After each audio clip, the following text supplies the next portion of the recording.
Andika Wirarangga dengan judul Perancangan Alat Bantu Pegangan Penumpang Kereta Rel Listrik yang Ergonomis Menggunakan Metode Reba. Untuk waktu dan tempat saya persilahkan waktu 10 sampai dengan 15 menit, Mas. Silakan. Baik, selamat siang. Assalamualaikum warahmatullahi wabarakatuh. Waalaikumsalam. Buat kita semua pada kesempatan hari ini, Pak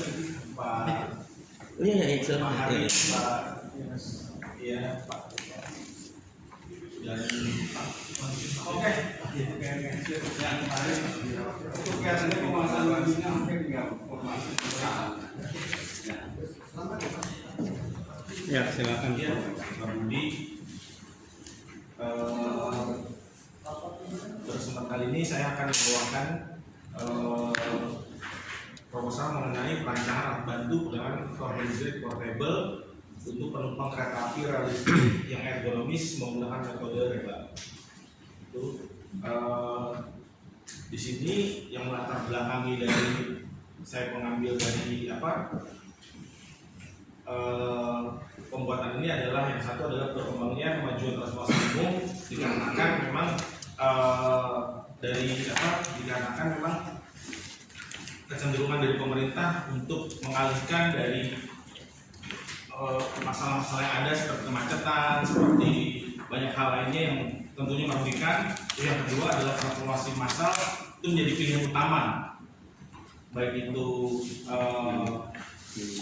Transjakarta ataupun KRL, dan saat ini saya akan membawakan mengenai KRL. Dan ketiga, latar belakangnya adalah jumlah penumpang setiap harinya yang menggunakan KRL menurut data pada bulan Januari 2022 dari Direktorat Jenderal Perkeretaapian adalah 337.331 penumpang setiap harinya. Hal itu dirasakan juga dari beberapa penumpang itu rasa kurang nyaman, begitu, karena memang dari jumlah yang ada sebetulnya harus diimbangi dengan beberapa inovasi yang mungkin apa yang saya bawakan ini bisa bermanfaat. Gitu. Berikutnya ini kita bisa lihat ini kondisi yang ada.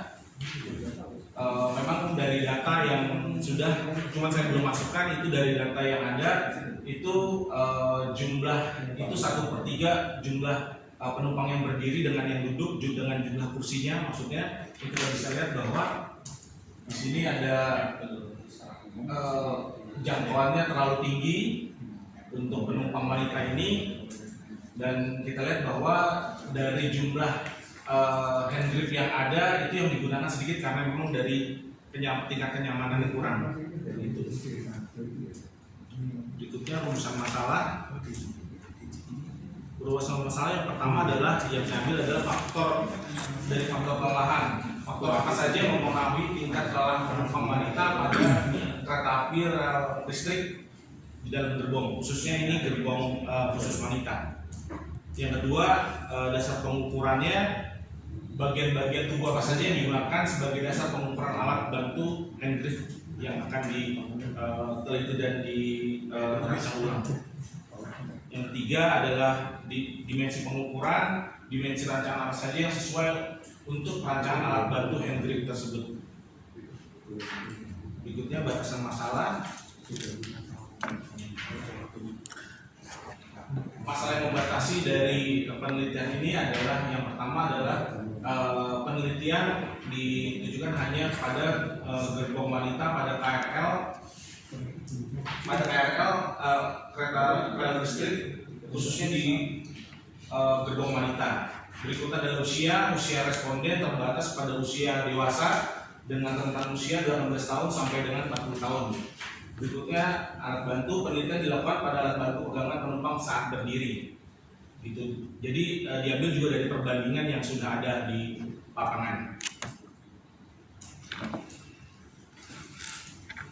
Berikutnya apa sih tujuan penelitian dari apa yang saya ini? Yang satu, pertimbangan sebagai pertimbangan bagi perancangan desain gerbong kereta api rel listrik yang ergonomis sehingga menciptakan kenyamanan bagi penumpang.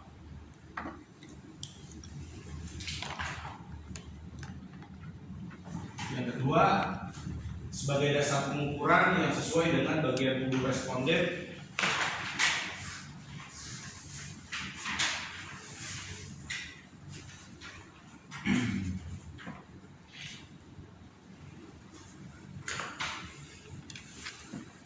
untuk menentukan bagian tubuh yang digunakan sebagai dasar perancangan alat bantu hand grip yang ergonomis. Yang ketiga, sebagai dasar perancangan untuk menentukan rancangan pada bantu hand grip yang ergonomis dengan menggunakan metode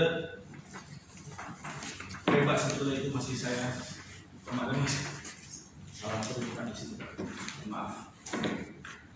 Berikutnya sistematika penulisan. Di sini ada bab 1 bisa latar belakang, bab 2 landasan teori yang latar belakangi dari penulisan ini, terus metode penelitian yang digunakan, terus bab 4 landasan pembahasan, dan bab 5 adalah penutup. Perancangan produk ini pada bab 2 diawali dengan perancangan produk. Perancangan produk merupakan sebuah langkah strategis untuk bisa menghasilkan produk-produk industri yang secara komersial harus mampu mencapai guna menghasilkan laju pengambilan modal. Di sini diperlukan penyusunan konsep produk, baik produk baru maupun produk yang lama. Jadi memang produk yang saya rancang ini itu berdasarkan apa yang sudah ada di lapangan selama ini dengan berbagai keluhannya. Terus karakter perancangan menghasilkan produk sesuai dengan kebutuhan manusia. Dalam hal ini mencapai dari proses perancangan, salah satu caranya adalah dengan merancang berorganisasi terhadap keinginan dan kebutuhan pelanggan. Jadi diambil dari kebutuhan pelanggan, kebutuhan apa saja yang mereka hadapi, dan akhirnya saya memiliki ide untuk merancang produk tersebut. Ini adalah perkembangan dari rancangan dari masyarakat tradisional, masyarakat industri, dan dan masyarakat industri terotomatisasi. Dengan ciri masyarakat tradisional, perancang dan pembuatan adalah orang yang sama, media komunikasinya pikiran sendiri. Kalau yang masyarakat industri, perancangan dan pembuatan adalah orang yang berbeda, media komunikasinya berdasarkan dari gambar teknik yang ada, dia rancang. Untuk yang industri otomatisasi, pembuatan produk adalah mesin, media komunikasinya program atau kartu magnetik. Jadi mulai program sudah dapat dijalankan secara mandiri. Berikutnya adalah dilihat dari segi ergonomi. Pengertian ergonomi adalah ilmu atau seni menerapkan teknologi untuk menyelarasikan atau menyeimbangkan antara segala fasilitas yang digunakan baik dalam beraktivitas maupun istirahat. Jadi sebetulnya ini saya ambil dari buku ergonomi untuk kesehatan, keselamatan kerja.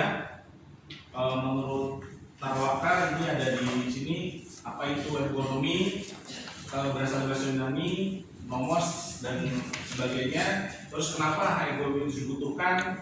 Karena adanya rasa ketidaknyamanan dulu, terus mungkin ada juga biaya tinggi, ya, mungkin ada kecelakaan kerja dan lain-lain. Terus di mana ergonomi itu diaplikasikan? Sebetulnya ergonomi diaplikasikan dalam semua aspek kehidupan kita yang kita jalani. Terus kenapa harus mengaplikasikan hal yang ergonomi itu? Karena untuk menciptakan kenyamanan, kesehatan, keselamatan produktivitas kerja yang setinggi-tingginya. Terus how is ergonomi applied? Ini untuk dapat menerapkan ergonomi secara benar tepat, maka kita harus mempelajari dan memahami ergonomi secara detail. Berikutnya pendekatan yang saya lakukan adalah melalui antropometri. Di sini menurut beberapa ahli dinyatakan sebagai satu studi. Ini menurut Wikjo Subroto tahun 2016, antropometri dinyatakan sebagai satu studi yang berkaitan dengan pengukuran dimensi tubuh manusia. Menurut Nurmianto tahun 2005, antropometri berasal dari kata anto yang memiliki arti manusia dan metri yang artinya ukuran. Secara keseluruhan memang ini sama ya secara umum begitu. Terus menurut Stevenson dan Nurmianto adalah suatu kumpulan data numerik yang berhubungan dengan karakteristik tubuh manusia. Berikutnya adalah cara pengukuran antropometri, yaitu yang pertama uji normalisasi data. dapat uji normal sedang ini dapat dianalisis dengan menggunakan software SPSS melalui uji non parametrik. Berikutnya uji keseragaman data dapat dianalisis dengan menggunakan software SPSS juga. Namun yang saya gunakan adalah dengan menggunakan ini juga pengujian atonometri dari rumus dari di situ rumusnya karena itu jadi berantakan lagi Pak karena terus ada perubahan dari saya. Ini rumus yang sebetulnya ini bisa menggunakan dari standar deviasi, kemudian pengukuran dari simpangan baku di rumusnya dan pengukuran dari persentil. Berikutnya bab 3 diagram ahli metodologi penelitian dimulai dari studi lapangan, studi pendahuluan, studi pustaka, kemudian identifikasi masalah. Berikut alasan teori, komponen data dibagi jadi 2, data premier dan data sekunder.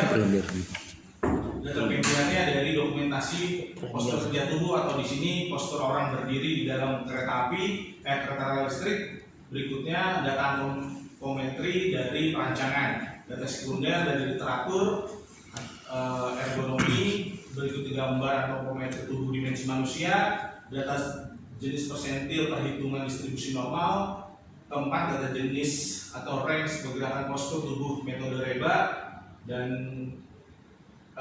data skor perhitungan Reba. Berikutnya spesifikasi material perancangan handgrip portable.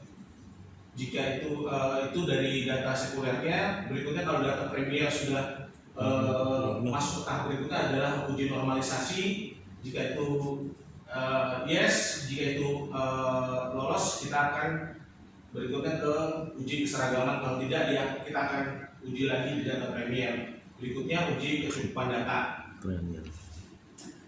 Di sini karena terpotong, jadi di bawahnya itu berikutnya ada pengolahan data, perhitungan data metode Reba. Itu terdiri dari penilaian postur tubuh saat berdiri normal, penilaian postur tubuh saat memegang hand grip, terus kedua perhitungan data atonometri, bagi 3 perhitungan dimensi tinggi siku saat tegak, terus saat siku ke depan, terus saat pinggul berdiri tegak. Berikutnya perancangan hand grip dengan prototype, terus estimasi biaya, analisis dan pembahasan, kesimpulan dan saran, dan itu selesai. Di sini ada sedikit untuk metode Reba, yaitu Rapid Anti-Ray Body Assessment. Itu merupakan penilaian dari postur tubuh kerja, dilakukan untuk digunakan untuk menilai postur tubuh dari sudut posisi leher. Jadi kan memang ada 2, yaitu Reba dan Rula. Saya pakai Reba karena di dalam pengukuran penumpang ini saat berdiri diukur dari yang titik lelahnya dari semua tubuh. Berikutnya sekian, terima kasih dari saya. Ya, demikianlah paparan dari saudara Andika Wiranaga. Silakan duduk kembali, Mas.